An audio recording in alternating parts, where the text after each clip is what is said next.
एक दिन प्रभात का समय था और यशोदा मैया आज घर में बहुत सारे पकवान बना रही थी। अच्छी अच्छी सुगंध आ रही थी। कन्हैया दौड़ करके गए, मैया मैया क्या बना रही हो मैया? मैया ने कहा कि मैं हलवा, पूरी, रसमलाई सब कुछ बना रही हूँ। कन्हैया ने कहा कि क्यों मैया, आज कोई पूजा है घर में, ये सब पकवान क्यों बन रहे हैं? तो कहा कि बेटा, जो वर्षा करता है ना, वर्षा करने वाले देवता इंद्र होते हैं। तो हम सभी इंद्र का यज्ञ करते हैं, इंद्र की पूजा करते हैं। तो हम जब उसकी पूजा करते हैं तब वो प्रसन्न होकर के वर्षा करते हैं, और जब वर्षा होती है तो हमारे खेत खलियान हरे भरे रहते हैं। और हम तो किसान हैं, किसानों का तो जीविका ये खेती है। अगर खेती नहीं करेंगे तो हम खाएंगे क्या? इसलिए इंद्र को प्रसन्न रखना हमारा कर्तव्य है। हम हर वर्ष उसकी पूजा करते हैं, यज्ञ करते हैं। कन्हैया ने कहा, मैया ये बात तो ठीक है, लेकिन एक बात बता, जिस देवता की पूजा करते हैं उस देवता ने आज तक दर्शन दिए? तब तक नंद बाबा आ गए। बोले बाबा आप बताओ, जिन देवता का यज्ञ कर रहे हो आज तक दर्शन हुए उन देवता के? बोले नहीं। बोले आपके बाबा ने किए? बोले नहीं। बोले उनके बाबा ने? बोले किसी ने नहीं किए। कन्हैया ने कहा कि जब इतनी पूजा स्वीकार करने के बाद भी इंद्र ने अगर आज तक दर्शन ही नहीं दिए तो ऐसे इंद्र की पूजा क्यों करनी? कन्हैया ने कहा बाबा, हम किसान हैं, गाय हमारा धन है, खेत हमारा धन है, और इनकी रक्षा रखवाली करने वाले गिरिराज जी हैं। और इंद्र वर्षा नहीं करता, वो तो इंद्र को जब पीछे से प्रेरणा मिलती है तब इंद्र वर्षा करता है। इंद्र देवता है, भगवान नहीं है। तो नंद बाबा ने कहा कि फिर लाला तू ही बता, हम किसकी पूजा करें? कन्हैया ने कहा बताना क्या है, ये जो गिरिराज जी महाराज हैं ये साक्षात भगवान है, हम सबको गिरिराज जी की पूजा करनी चाहिए। बाबा ने कहा कि लाला हमने तो आज तक गिरिराज जी की पूजा नहीं करी, हमें तो विधि भी नहीं पता। कन्हैया ने कहा मैं बताऊंगा ना, कृष्णम वंदे जगत गुरु, मैं सब विद्या बताऊंगा आपको, पूजा करनी बताऊंगा। तो कहा कि ठीक है।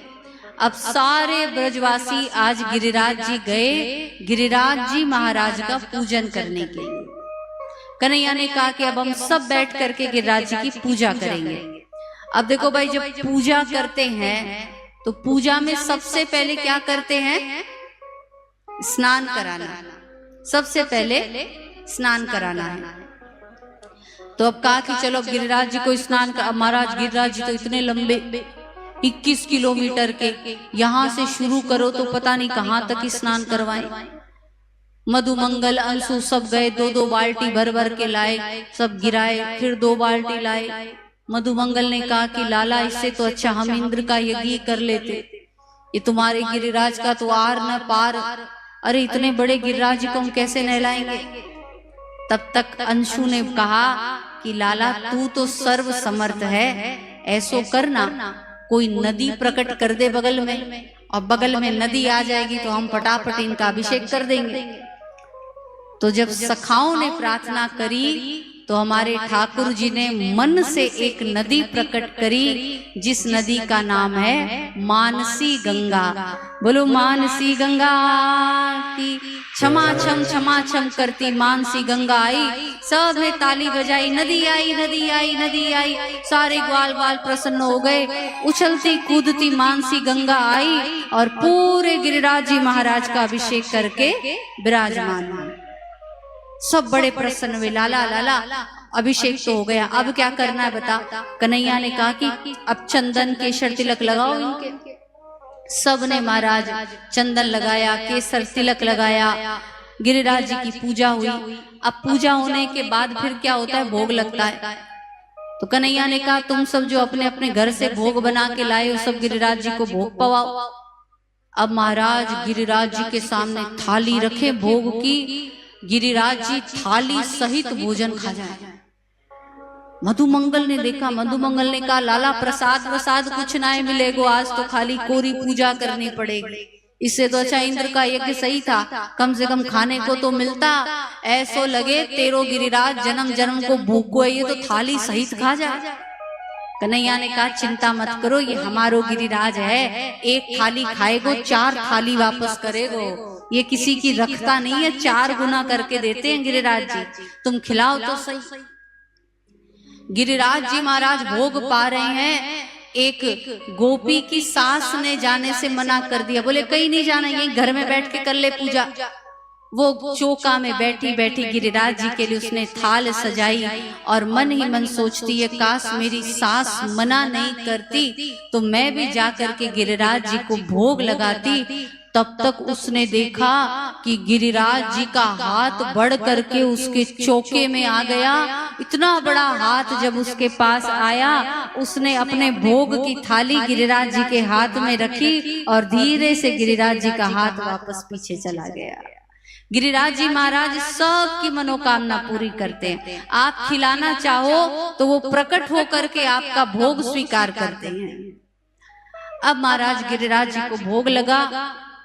भोग लगने के बाद में अब कन्हैया ने कहा कि तुम सब मिल करके गिरिराज जी महाराज को प्रणाम करो और प्रणाम करके जिसकी जो इच्छा है वो अपनी अपनी मनोकामना मांग लो।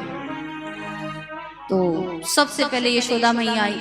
यशोदा मैया ने आकर के कहा कि हे गिरिराज जी महाराज, मेरे लाला का जो मामला है वो बचपन से ही गड़बड़ है, मुझे तो डर लग रहा है इसकी शादी भी होगी कि नहीं होगी। आप आशीर्वाद दे दो कि मेरे छोरा की अच्छी सी शादी हो जाए, मुझे इसकी शादी की बड़ी चिंता है। तब गिरिराज जी ने आशीर्वाद दिया कि यशोदा मैया, तुम्हारे लाला के इतने विवाह होंगे, इतने विवाह होंगे, इतने विवाह होंगे जितने आज तक किसी के विवाह नहीं हुए। ठाकुर जी के कितने विवाह हुए थे भाई? 16,108। ये गिरिराज जी का आशीर्वाद है। अब यशोदा मैया आटी, नंद बाबा आए। नंद बाबा ने प्रणाम किया, बोले मेरे दोनों छोरा हमेशा स्वस्थ रहे, मस्त रहे, खुश रहे। गिरिराज जी ने आशीर्वाद दिया। एक गोपी आई पीछे से। एक गोपी ने प्रणाम करके कहा कि हे गिरिराज जी महाराज, इस गोपी का नाम माधवी था।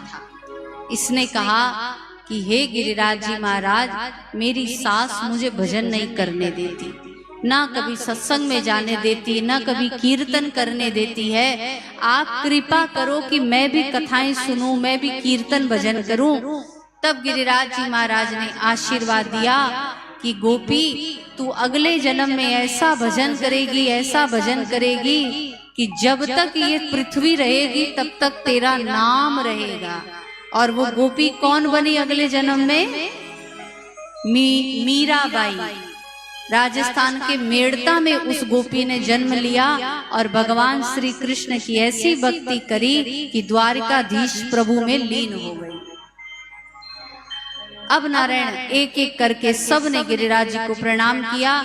कन्हैया ने कहा तुम सबन ने अपनी अपनी मनोकामना मांग ली, अब आओ हम सब मिलकर के गिरिराज जी की परिक्रमा करते हैं। परिक्रमा करते समय जो गिरिराज जी से जो मनोकामना करते हैं, गिरिराज जी सबकी मनोकामना पूरी करते हैं। देखो आप सबके मन में भी अगर कोई भी मनोकामना है, आप सभी भी गिरिराज जी महाराज का ध्यान करके, सामने साक्षात गिरिराज धरण खड़े हैं, आप भगवान का ध्यान करके जो भी मनोकामना करते हैं, गिरिराज जी महाराज उस कामना को अवश्य पूरा करते हैं।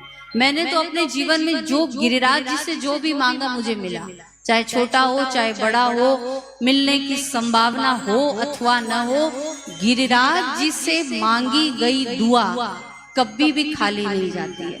जो दुनिया में सब जगह से हार जाए कि यहाँ भी काम नहीं बन रहा, यहाँ भी काम नहीं बन रहा, आप नारायण हर पूर्णिमा की रात को गिरिराज जी की परिक्रमा लगानी शुरू करो। गिरिराज जी आपकी प्रत्येक मनोकामना को पूरा करते हैं। ऐसे हमारे गिरिराज जी हैं।